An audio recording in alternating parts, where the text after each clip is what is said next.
మాట్లాడా.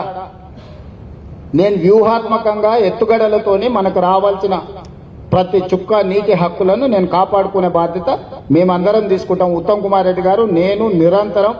ఇలా కేంద్ర ప్రభుత్వం మాట చెప్పిందంటే దాని అర్థమైంది, ఎవరు ఒత్తిడి ఉంది? కేంద్ర ప్రభుత్వము పాలమూరు రంగారెడ్డికి మీరు ఎన్ఓసి ఇస్తే తప్ప మీరు మాట్లాడడానికి లేదు అని ఇరిగేషన్ యూనియన్ క్యాబినెట్ సెక్రటరీ అన్నాడంటే మా ప్రయత్నం లేకుంటేనే ఆ మాట చెప్పిండా? మీరు చెప్పండి మిత్రం, మీరు కూడా జర్నలిస్టులే కదా. 12 ఏళ్ళ నుంచి ఎందుకో రాలేదు ఆ టాపిక్. ఈ రోజు వచ్చిన irrigation union cabinet irrigation secretary ఏమన్నాడు? తెలంగాణకు సంబంధించిన పాలమూరు రంగారెడ్డి ఎత్తిపోతల నీటి కేటాయింపుల మీద మీరు 100% ఎన్ఓసి ఇస్తే మీ బనకచల్ల నల్లమల్ల సాగర్ గురించి అప్పుడు ఆంధ్ర తెలంగాణతో చర్చలు చేయడానికి అవకాశం ఉంటుంది, ఫస్ట్ మీరు ఆ ఎన్ఓసి ఇవ్వండి అని చెప్పిండు. మేంగా చెప్పింది కేంద్ర ప్రభుత్వంతో చెప్పించినాం. ఎత్తుగడ అంటే అది. కేసీఆర్ లాగా చిల్లర మాటలు బస్తీలలో మాట్లాడి తొడలు కొట్టుడు, జబ్బలు జరుసుడు, పొద్దున మాట్లాడు, రాత్రికి మర్చిపోవుడు, ఇవన్నీ మాకు అలవాటు లేదు. కాబట్టి వాళ్ళు ఎవరు ఏం చెప్పినా మీరు బుర్రలోకి తీసుకోకండి, పని చేసుకుందాం.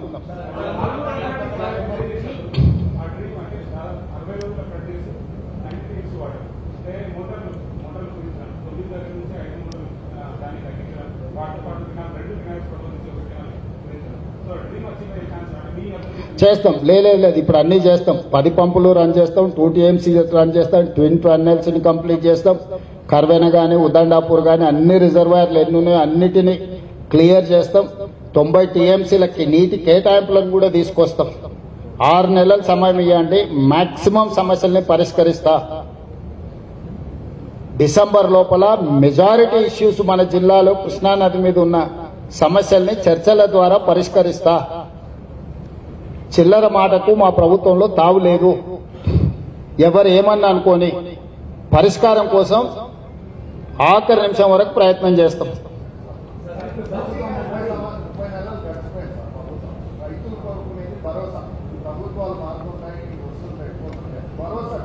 అవును.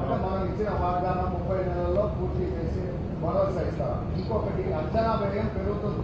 ఇప్పుడు మీరు బడ్జెట్లో 8,000 కోట్లు కేటాయించారు, 1,800 కోట్లు బకాయిలు. ఇప్పటికే బకాయిలు పెడతా కాంగ్రెస్ ఉంది మొదటి నుంచి. ఆ గత ప్రభుత్వాలు చేసిన ఏ దాంట్లో బకాయిలు? ఈ బిల్లులు బకాయిలు బకాయిలు పెండి కూడా ఆ బకాయిలు పూర్చుకోనికనే ప్రభుత్వానికి సమయం గడిచిపోతుంది. ఈ అంచనా వ్యయం పెరిగిపోతుంది. అంచనా వ్యయం ఇప్పుడు లెక్కలేస్తే కూడా 85,000 కోట్లు ఇప్పుడు ప్రాజెక్టు పూర్తి కావడానికి అనేది అంచనా వ్యయం కనిపిస్తుంది. దీన్ని 3 ఏళ్లలో మీరు ఎలా పూర్తి చేస్తారు? రైతులకు గట్టిగా మీ పేరేం పేరు? అశోక్ కుమార్. అశోక్, ఇంత స్టడీ చేసినావు కదా, ఎట్లా చేస్తే పరిష్కారం బాగుంటుందో నీ సలహా మొత్తం పూర్తి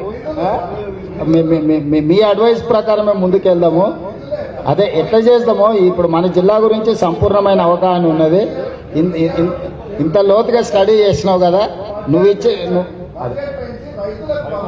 అదే సోదరా, నిధుల దీనికి కూడా మళ్ళీసారి ఉత్తమన్న అశోక్ కుమార్ను ఒకసారి పిలుచుకొని ఒకసారి కూర్చొని మాట్లాడితే మనకు మంచి పరిష్కారం దొరుకుతుంది. ఒకసారి మంత్రి గారికి నేను చెప్తున్నా, నువ్వు వచ్చి కలిసి కొంచెం నీ సలహా సోదరా.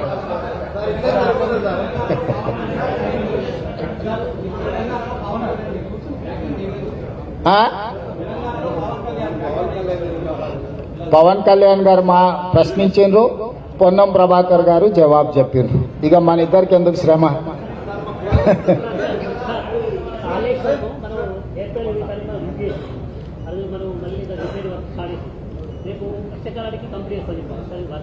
టెస్టులు చేయకుండా చూడు మిత్రమా, టెస్టులు జరుగుతున్నాయి. టెస్టులు పూర్తి చేయకుండా మేము ఏం పని చేయము. NDSA ఇచ్చే సూచనల ప్రకారమే మేము పని పోతాము. టెక్నికల్ ఎక్స్పర్ట్స్ కాదు నేను కానీ ఉత్తమ్ కుమార్ రెడ్డి గారు కానీ. మేము political executives technical experts different government of India ఏజెన్సీలను ప్రైవేట్ ఎక్స్పర్ట్స్ని అందరిని ఎంగేజ్ చేసినాం. ఎక్స్పర్ట్స్ ఇచ్చే నివేదిక ప్రకారమే పునరుద్ధరణ జరుగుతుంది. కేసీఆర్ ఉరికిండానో, హరీష్ రావు అరిసిండానో, అర్ధరాత్రి అర్ధాంతరంగా మళ్ళా చేస్తే గదే అవుతుంది. అందుకే చెప్తున్నా, దానికి NDSA రిపోర్ట్లు మిగతా అన్ని ఏజెన్సీలు ఇచ్చిన రిపోర్ట్లు తీసుకున్న తర్వాతనే పూర్తి చేస్తాము. ఈ రోజు మేము 9/18 కూడా ఏ విధంగా ముందుకు తీసుకెళ్లాలో మహారాష్ట్రతో ప్రయత్నం చేస్తున్నాం. మహారాష్ట్ర ముఖ్యమంత్రి గారు తప్పించుకొని తిరుగుతున్నారు. బండి సంజయ్ గారు నీకు శాత కాకపోతే నీకు శాతనైతే లేదని చెప్తున్నా. బండి సంజయ్ గారికి, కిషన్ రెడ్డికి మీకు శాతనైతే మహారాష్ట్రలో పోయి 9/18 దగ్గర, ఎందుకంటే అది ఆదిలాబాదు, నిజామాబాదు, కరీంనగర్, మెదక్ వరకు అందరు వాళ్ళే ఎంపీలు, ఎమ్మెల్యేలు ఉన్నారు. అది వాళ్ళ బాధ్యత. రైతుల కోసం పని చెప్తే ఆయన ఏదేదో మాట్లాడుతున్నాడు. సో మహారాష్ట్ర ప్రభుత్వంతో 9/18 మీద చర్చించేసి ఆ సమస్యను కూడా పరిష్కరిస్తాం. Thank you.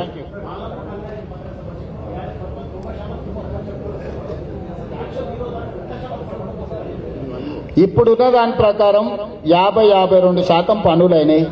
దీని మీద ఇప్పుడున్న ఈ ఏదైతే ఈ ఫేజ్ లో ట్రంక్ లైన్స్ వీటిని చేయడానికి ఒక 1 year లో మేము ఆల్ అవుట్ ఎఫర్ట్స్ పెడితే ఈ మేజర్ వర్క్ అయిపోద్ది. ఎందుకంటే డిస్ట్రిబ్యూటరీస్ చేయకుండా, ఉద్దండాపూర్ నుంచి లక్ష్మీదేవిపల్లికి తీసుకెళ్లకుండా పాలమూరు జిల్లా ప్రాజెక్టుల మీద చర్చ అసంపూర్తి. ఇప్పుడు ఏదైతే హెడ్ వర్క్స్ నుంచి ఉద్దండాపూర్ వరకు తీసుకొచ్చే వర్క్లను 1 year లోపల రిజర్వాయర్ల నుంచి మొత్తం పంపులు, లిఫ్టులు, రిజర్వాయర్లు, ట్విన్ టనెల్స్ అన్నిటినీ పరిష్కరించడానికి ఒక పక్క కార్యాచరణతో వస్తాం. నెక్స్ట్ జూన్ ఈ టైంకి వాటి 100% పూర్తి చేస్తాం. Thank you.